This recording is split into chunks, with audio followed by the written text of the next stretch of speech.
The best marketing doesn't scale. I know that might sound counterintuitive, but let me explain. The best marketing doesn't scale initially. Tom Trush, who's a copywriter, attended one of our Clarity Coaching Mastermind events not too long ago. And he said something that really stuck with me. And I thought it was powerful and so true, but it's counter to what so many people believe. What Tom said is that in order to scale, you have to actually earn the right to scale. Most people don't understand this. And if you don't understand it, you're likely not seeing great results from your marketing. You're probably spending a lot of time trying to follow what you believe, or you've heard other people online telling you that you should be doing when it comes to marketing. You're trying to use all of the latest tools and automations and workflows, and kind of common advice to achieve results, to create more appointments, more response, more conversations, and to grow your consulting business. But the problem is that whole approach is generally wrong. So what does it mean you have to earn the right to scale? It means that people are generally lazy, right? They want to push a button and have their marketing produce clients. They think that by sending an email to hundreds of people all at once, right, instead of taking time to research each person and send a personalized email, they believe that the former is better than the latter, okay? But that's wrong. Why? Because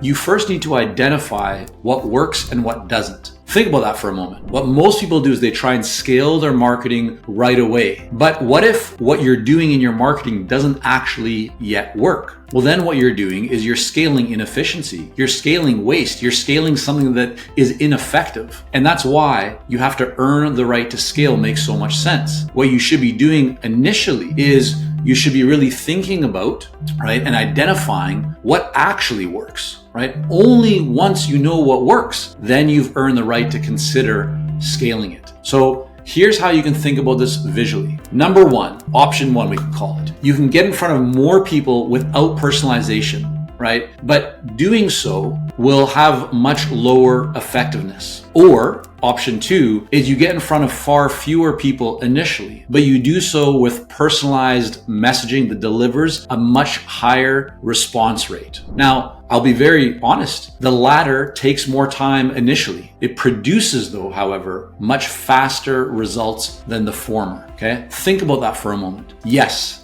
taking time to research each person that you're reaching out to, right? Personalizing your messages, your follow-up, if you're doing it through email or messages on LinkedIn or a video message, right? I'm talking about all personalizing that to a specific person. So yes, it takes longer. Yes, you might think, how am I going to have time to do all that? But remember, this is not about necessarily what you're going to do all the time. It's about identifying, first of all, what works. So you could, again, let's look at our two options. You could say, I'm going to send an email to 300 people and I'm going to craft that email to what I think would likely work, but it's not going to be personalized. I have not researched the 300 people because obviously that would take too long to do all at once. And so you do that, and maybe if you're lucky, you get a 1% response rate to that email that you send, meaning that the 300 people that you reached out to, you get 3 people to respond to you. That's the initial response. Now, let's look at what happens when you actually research people and you send personalized messages. Well, now your response rate, instead of being 1%, could actually go up to 30%. And so you reach out to 25 people instead of 300 people. And so you actually see an over or a doubling plus of the effectiveness, because 25 people at 30% response rate is 7.5 people responding to you. So 3 people versus 7.5 people, which would you prefer? And so here's what I would encourage you to think about.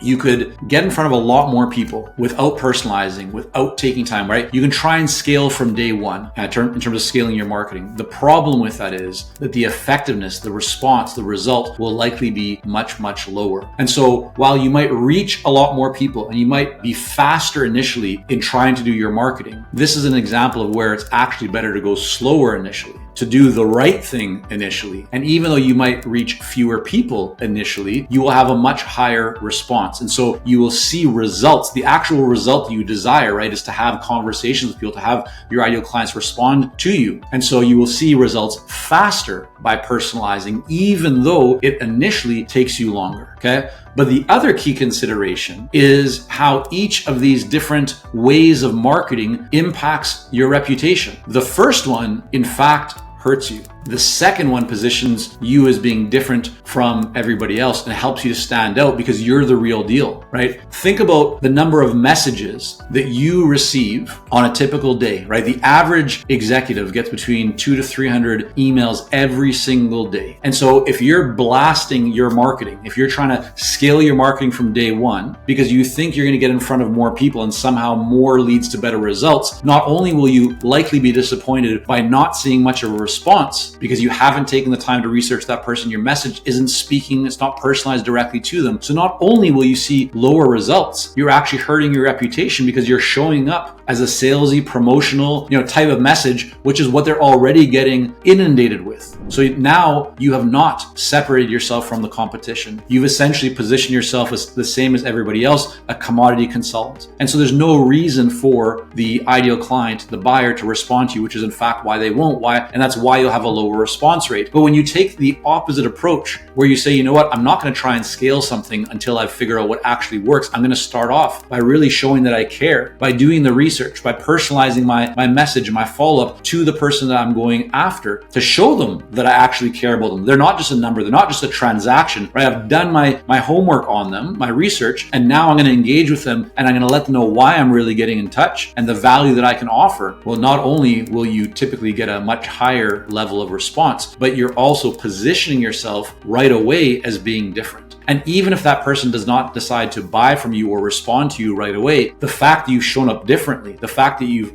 taken that time to personalize the approach speaks volumes to that potential buyer. They're going to remember you. They're going to think about you more positively compared to somebody that is just kind of sending out a bunch of messages and communications and thinking about scaling from day one. So the example or the best practice here when we're talking about marketing and selling consulting services, this is different than selling to retail, right? It's not a consumer product that we're talking about here. You're selling your expertise. The difference here is thinking about earning the right to scale. Try, test different approaches, personalize the messages, find what works, find what people are responding to and resonating with before you try and increase the volume, right? So it's value and quality before volume. And then you can decide whether you want to look at, are there ways to automate or to make the process more efficient and effective? It's totally okay. In fact, it's the right way to not try and be as efficient and to automate and to scale from day one. First, figure out what works, then look at how to make it better.